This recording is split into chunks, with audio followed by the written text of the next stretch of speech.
Një sulm izraelit pranë një pike të shpërndarjes së ndihmave të drejtuar nga Fondacioni Humanitar për Gazën vrau të paktën 30 persona në Rafah, ndërsa 115 të tjerë kanë mbetur të plagosur, kanë bërë të ditur mediat e lidhura me Hamasin. Fondacioni Humanitar për Gazën, i mbështetur nga Izraeli dhe Shtetet e Bashkuara të Amerikës, ka filluar së fundmi të veprojë në Gaza, ndërsa disa palestinesë shprehen shqetësim në lidhje me neutralitetin e tij dhe kontrollet biometrike, apo element të tjerë që Izraeli tha se do të përdorte. Zyrtarët izraelit u shprehen se e lejuan shqyrtimin e marrësve të ndihmave në mënyrë që të përjashtohej nga ndihma kushdo që ka lidhje me Hamasin.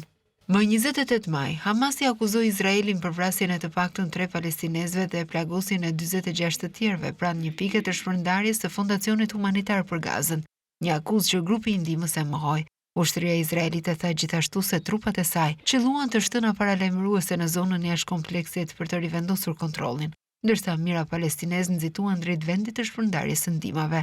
Izraeli hartoi planin e ri të shpërndarjes së ndihmave përmes Fondacionit Humanitar për Gazën, pasi akuzoi Hamasin për vjedhjen e ndihmës, gjë që grupi e mohon. Fondacioni Humanitar për Gazën, i cili përdor kontraktor të armatosur amerikan të sigurisë, synon të anashkalojë OKB-n si furnizuesin kryesor të ndihmës për 2.1 milion njerëz në Gaza, ku ekspertët kanë paralajmëruar se zja e bukës po afrohet, njofton BBC. Një zëdhënës i OKB-s e ka quajtur operacionin një shpërqendrim nga ajo që nevojitet në të vërtetë dhe i ka kërkuar Izraelit të rihapë të gjitha kalimet. OKB-ja dhe shumë grupe ndihme kanë refuzuar të bashkëpunojnë me planet e këtij fondacioni, të cilat sipas tyre bien ndesh me parimet humanitare dhe duket se e përdorin ndihmën si armë. Sa kaq, Hamasi tha të shtunës se po kërkonte ndryshime në një propozim të mbështetur nga SBA-ja për armë pushim të përkohshëm me Izraelin në Gaza, por i dërguari i presidentit amerikan Donald Trump e hodhi poshtë përgjigjen e grupit duke e cilësuar si krejtësisht të papranueshme. Grupi militant palestinez tha se ishte i gatshëm të lironte 10 pengje